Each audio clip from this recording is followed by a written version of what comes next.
എടോ എന്നെ ഇടയ്ക്കൊക്കെ ഒന്ന് വിളിക്കടോ. എപ്പോഴും വേണ്ട, വല്ലപ്പോഴും. ഒരു 50 കൊല്ലം കൂടുമ്പോഴോ 100 കൊല്ലം കൂടുമ്പോഴോ. ലോക 2 അതിൻ്റെ ടീസർ ഇറക്കിയിട്ടുണ്ട്. ഓ എന്താ കഥ, എന്താ ലെവൽ, എന്താ വേറെ ലെവലാ മോനെ, വേറെ ലെവലാ.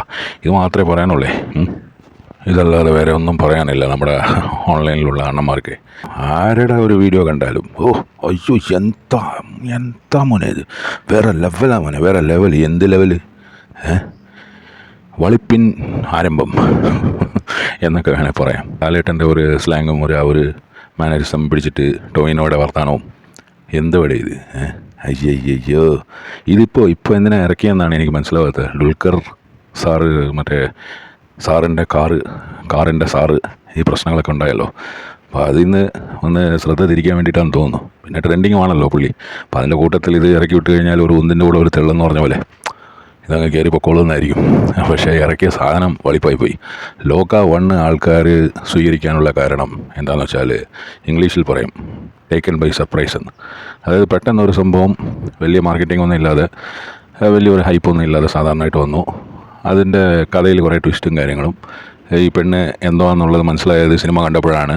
അങ്ങനെയൊക്കെ കണ്ടപ്പോൾ ആൾക്കാർക്കൊരു ഹരം തോന്നി. പടം ഇപ്പോഴും സൂപ്പർ ഹിറ്റായിട്ട് ഓടിക്കൊണ്ടിരിക്കുക. അതാ കിടക്കുന്നു. എല്ലാ നല്ല സിനിമയുടെയും സെക്കൻഡ് പാർട്ട് എടുക്കുമ്പോൾ അതിങ്ങനെ വളിപ്പായി തീരുമെന്നുള്ളതാണ് നമ്മുടെ ഒരു ശാപമാണത്. അല്ലാതെ എനിക്കൊന്നും പറയാനില്ല.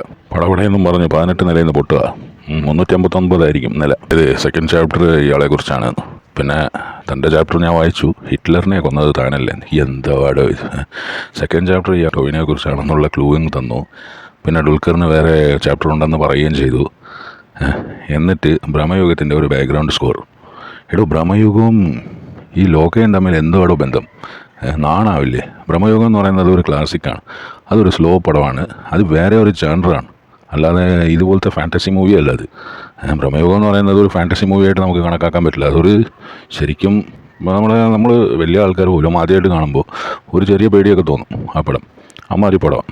അപ്പോൾ അതും ഇതും തമ്മിൽ എന്ത് കമ്പാരിസനാണോ ഉണ്ടാക്കി വെച്ചിരിക്കുന്നത്. ഓ മൂത്തവനെയും പിന്നെ അറിയണ്ടേ എന്നെയാണ് അയാൾക്ക് ആവശ്യം, അതാണ് ഇതാണ്, താൻ വരുമോ, വിളിച്ചാൽ വരുമോ, വല്ലപ്പോഴും വിളിക്ക്, 50 കൊല്ലം കൂടുമ്പോഴെങ്കിലും ഒന്ന് വിളിക്ക്. പിന്നെ ചാത്തന്മാർ തമ്മിൽ മറ്റേ ഫോണിലല്ലേ 5G ആയിരിക്കും യൂസ് ചെയ്യുന്നത്, അല്ലേ 10G ആണോ? എന്ത് പറയാനാ. 359 സഹോദരന്മാർ, ആന ആണ്ടി. നീലിയുടെയൊക്കെ ഒരു റെഫറൻസ് ഉണ്ടായപ്പോൾ ആ പടം അങ്ങ് വിജയിച്ചെന്ന് പറഞ്ഞ് അടുത്ത സിനിമയിൽ ഇമാതിരി ബോറ് പരിപാടി കാണിക്കരുത്.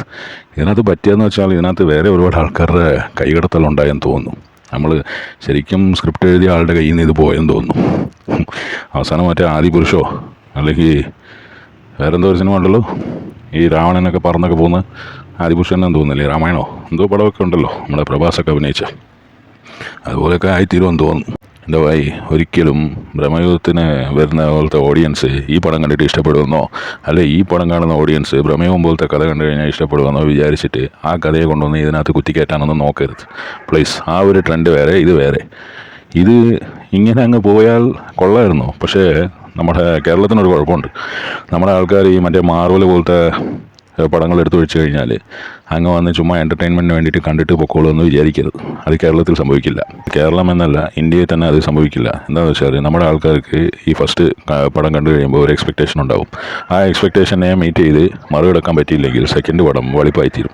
അതാണ് നമ്മുടെ ലോക 2 സംഭവിക്കാൻ പോകുന്നതെന്ന് എനിക്കൊരു ഫീലിംഗ് ഉണ്ട്. പിന്നെ ഇവന്മാരുടെ ഈ ടീസർ ഇത് എടുത്തോ പിടിച്ചോ എന്ന് പറഞ്ഞ് ഭയങ്കര തിരക്കിട്ട് ഇവർ റിലീസ് ചെയ്തതായിട്ട് എനിക്ക് തോന്നുന്നുള്ളൂ. എൻ്റെ ഒരു പേഴ്സണൽ ഒപ്പീനിയൻ ആട്ടോ.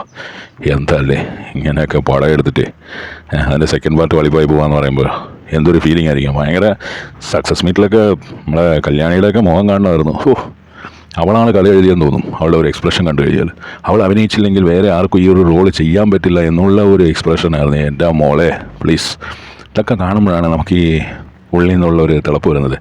ദുൽഖറിന് അത്രയും പ്രശ്നമില്ലെന്നേ, പക്ഷേ പുള്ളിക്കാരി ആവുന്നതും ശ്രമിച്ചു. മറ്റേ വിനയം വാരി തേച്ച് മറ്റേ മുഖത്തെ വാരി തേച്ച് വെക്കാനേ എന്തൊക്കെ ചെയ്തിട്ടും ആ ഉള്ളിൽ കിടക്കുന്ന ഫ്രോഡുകൾ ഇടയ്ക്കിടയ്ക്ക് തള്ളി കയറി വന്നു.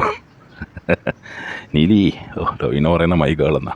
അപ്പോൾ ഈ സെക്കൻഡ് ചാപ്റ്ററിൽ കുറേ റൊമാൻസൊക്കെ ഉണ്ടാവും തോന്നുന്നു. നസ്ലനെ തഴിഞ്ഞെന്ന് തോന്നുന്നു. അവൻ പിന്നെ ഹ്യൂമൻ ബീങ് ആയിരുന്നല്ലോ. എന്താ കഥ അല്ലേ?